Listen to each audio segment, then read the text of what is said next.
ها پنامنم راته څوک نه اخلي. ما وی مې د ما مور به ما ته اواز کو پنامه به راته نوم اخیسته. مې بس اوس هغه د نامې نوم د اخیستو هغه شخصیت د کور نه لاړ. مور یو لوی نعمت ته قسم دی. ته که د کور نه وځې او تر څو کور ته واپس نه راغلې نو مور به دروازې ته ګوري، او ته چې تر څو د کور نه وځې او واپس نه راغلې د دې مور لپې لپې دواګانې به در پسې در روانې وي. خواجه معین الدین اجمیری رحمت الله علیه د مشرقي بهارت او د هندوستان په سفر تللی و. پخوا دا هندو پاک دا ټول نو مور ته ناست و، مور له یې پخپو چاپي سړی که ډېر لوی سړی وی مورې ولې به نه یم خوشحاله، دا سفر مې ډېر ذات کې زیات کامیاب و، الله پاک په دې سفر کې خوشحاله. مور ورته وی معین الدین بچې دې کې ستا څه کمال دی؟ دا خو ټول زما کمال دی، د خدای فضل او زما کمال.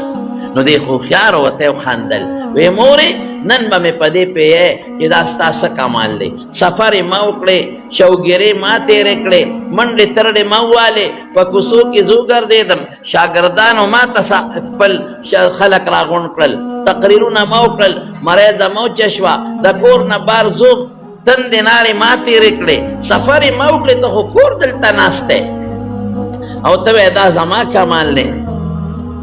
مور ورته معین الدین بچې درې خبرې واوره. وی تا نه چې خدای ملغلره جوړه کړې ده او نن درته څوک شیخ الحدیث وایي او څوک درته مولانا صاحب وایي او څوک درته پیر طریقت و شریعت وایي او څوک درله لاسونه ښکلوي او خلک د تقریرونو ته کښېني او خلک د تقریرونو نه بوځي. بچې دا ټول زما برکت دی. ته چې ماشوم ژړل ما به وې نه بچې علم به کې، نو که ما د سره دا خوږوالي کې نه وې کړې نو تا نه ملغلره نه جوړېده. دا خو ما محنت وکړې چې دې د علم اوس مې الله ته نیولي، غاګانې در پسې در روانې دي. دروغ ویم نه مورې رښتیا وی، پیغمبر مبارک دروغ وی نه، صادق المصدوق توبه توبه رښتیا وی. زما لپې لپې دواګانې در روانې چې خدای زما د بچي معین الدین په لاس کافران مسلمانان نیکان کې دا زما دواګانې دي. وی مورې دا مې ومنله.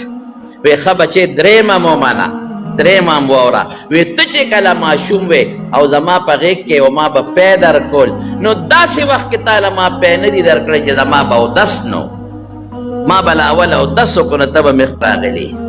دې بیبي به باباجي ته اودس کړی او د حدیثو درس ته به راغلي او دی بیبي به باباجي له په لاسو خپو چاپي کړي او دی بیبي به باباجي له ډوډۍ پخ کړي. د دې بیبي د باباجي چې څومره د شیخ د محتمم صاحب باباجي رحمت الله علیه څومره اعمال دي، څومره درس حدیث دی، څومره د مدرسې چې په خدیجې زما سلام ووایه.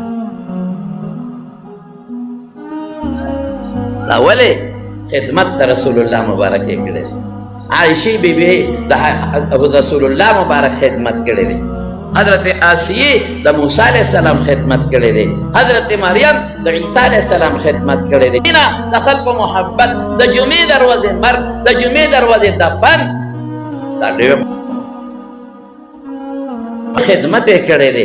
دا غی اللہ انسان که نارینه دی که زنانا ایمان نه پس دیک عمل وکړي، الله وی دنیا کې ورکوم آخر کې ورکوم. هغې نه پس د خپلو پنځو بچو علما الدین اجمیری د مور په شان د خپلو بچو تربیت کړی دی. خدای پاک بچي ملغلرې جوړې کړي. داسې مور خو زما په خیال د پسخېدو قابله مور ده. هر ښځه دی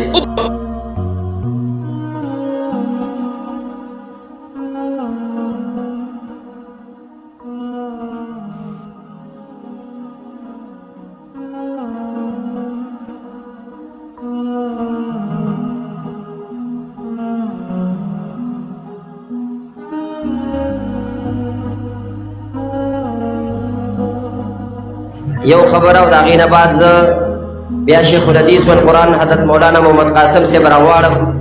هغه خبره دا ده چې ما تاسو ته اول کې ویلي چې دا څومره میلمانه راغلي دا په حقیقت کې د حضرت باباجي صاحب میلمانه دي دا څومره میلمانه چې دا زموږ د مور ابۍ میلمانه دي تاسو ته دا ځای که تاسو ته ځای تنګ میلاو شي خیر دی کوشش وکئ لږ صبر به کوو د هغې دا څومره میلمانه چې راغلي د دې ته به لحاظ کوو د یو بل نو زمونږ چې څومره متعلقین دي ټولو ته زمونږ دا درخواست دی چې په دې صفونو کې لږ مطلب دا دی کوشش وکئ او مطلب نورو میلمنو ته ځای ورکئ چې چاته تکلیف ونه رسي دې نه بعد زه راغواړم شیخ الحدیث والقرآن حضرت مولانا محمد قاسم صاحب کسان وروسته لاړ شي موږ کټ راوړو چې دا ځای خالي شي صحیح ده